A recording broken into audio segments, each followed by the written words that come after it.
take button, you would use, and generally people like to put that on a red button.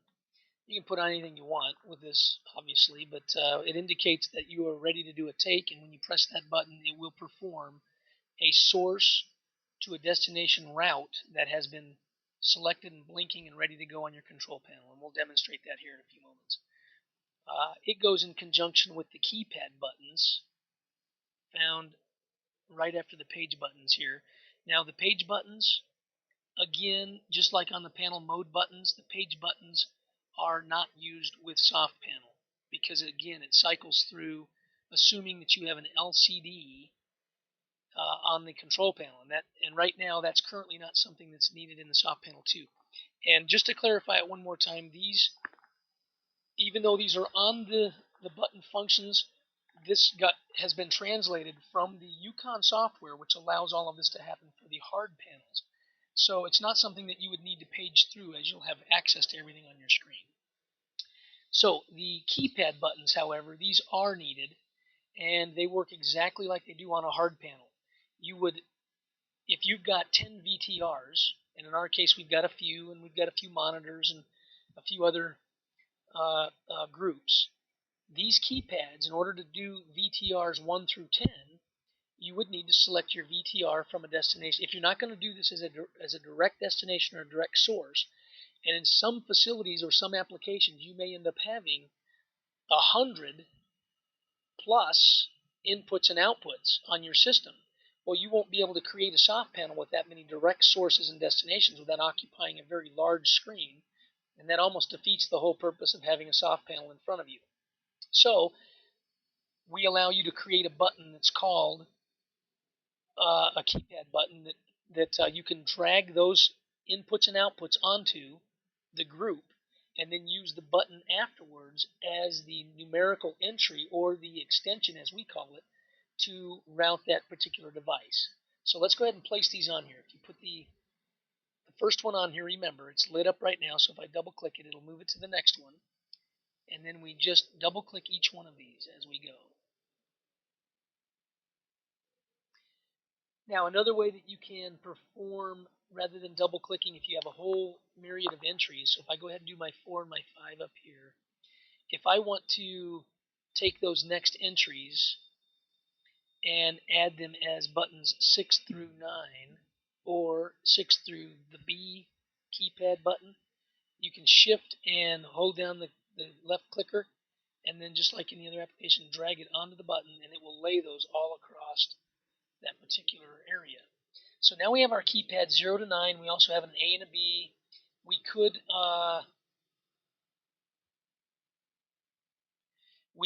put in here the remainder of those, B, C, D, E, and F.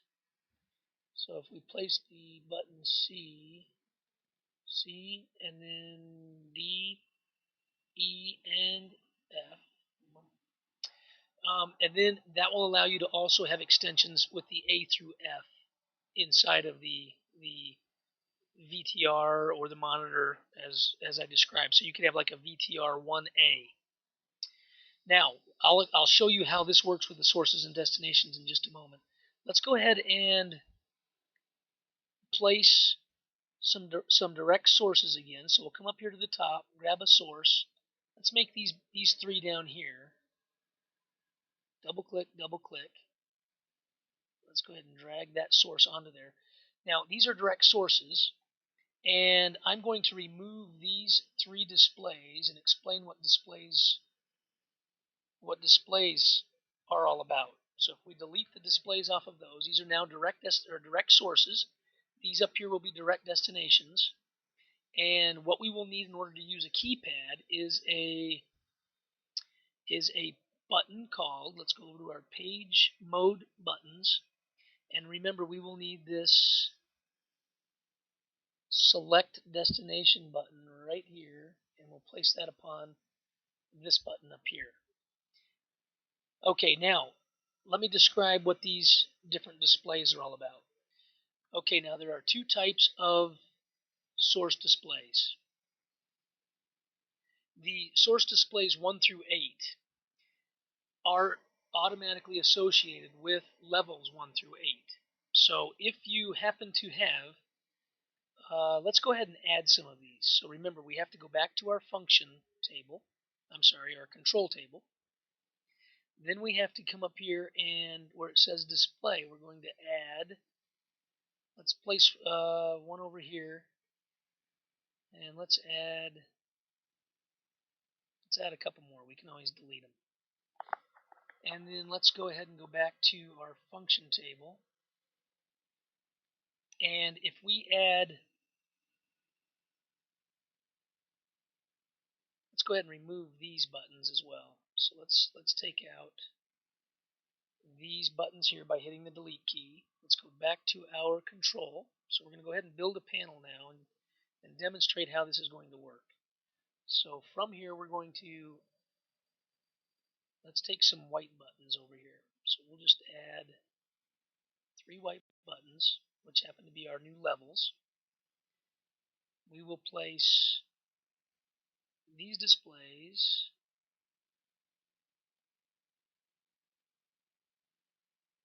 underneath those particular windows. We don't really care about the beauty of the alignment at this point. And then that will be our level 1, 2, and 3. Let's go ahead and leave this one here as the other description of another source button that I'm going to show you. And these destinations have been associated at this time with those particular buttons. So let's go back to our function list. And if we go ahead and add a source display 1, okay, and then you can grab source number 3, 2, and then 3 just in order there and place those on the windows. Shifting and control lets you highlight all of these. However, they don't drag them into the sources because it doesn't know that that's the location that you want those to be in. So you have to drag your source displays on each individual one that you want to use. Now that will be assigned automatically. We don't have to associate those to the particular levels. However, we do need to come back up here and locate our level drop-down menu, and then drag these levels. And I could have done the shift, so let's just demonstrate that again. We'll do a shift, and we'll drag that onto there. Okay, so the level buttons are laid across here. Where it says source 1, 2, and 3, those are specific to those levels. And those levels will know that that's level 1, 2, and 3 from our SC4 tables that we've imported into here. Now, that's the one type of a source display. We'll demonstrate how that works in a moment. The single source display, when this is placed on a display, anytime any source is routed to any destination whatsoever, it will show the source of status in that display. So, although we see all 3 of these sources light up here with the name VTR or whatever, it will also show up in this display. And we'll just place it somewhere out here just to kind of demonstrate it. So that can be put underneath a destination window or something else so that you know that that particular destination has that source routed. But when you press another destination, you'll also get it. So you can place that anywhere you like in your application. Now the destination display is a little bit different in that it actually has 2 modes. It either when you put this on a destination display, okay, the first mode of operation is when you place that onto a, like if we go, let's go to this button up here. Let's disassociate him real quick, and we'll use that as our example. So if we click on that one and that, and we disassociate, and then we go back to our function list, and we just drop the destination display on top of that button. Now, that unassociated with anybody else, whenever any destination button is pressed, so up here we're going to have some direct destination names. Whenever a destination has been selected, it will place that destination name in that window. So you'll know what destination you're actually routing at that moment. So that will show just a destination only. Now, these ones that you see that are associated here, that is the other mode of operation that the destination display has. And what it ends up doing is it actually shows the source that's assigned to that particular destination. So that particular destination might be monitor 5. Well, it will show the source that's been every time you route something to monitor 5 while monitor 5 is selected, you'll see the source that's associated with that at the bottom.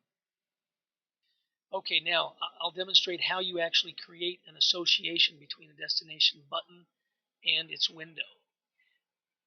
First, let's disassociate this end one down here. So if we come back here again and let's go ahead and disassociate that functionality. Now, unfortunately, we have to go back and forth here in order to demonstrate this, but the very first thing that you have to do is you have to assign the display what you would like that to be before you associate it. Okay, so we will click on the function list, drag a destination display back on there. Okay, then we want to highlight both of those boxes again. Then we will come back over to our control screen, press the associate button, and then we literally will go back over to the function table. We will go up to my mistake there, not the function table, the destination table. We will go up to the desired monitor or whatever destination you want to put in there and drop that onto the button. Now you will see the monitor that's assigned to that currently in the configurator, but when we take this over to a real panel, you'll see the source that's assigned to that when we press the monitor button. Okay, so let's go ahead and that's all of the displays, that's all of the button functions.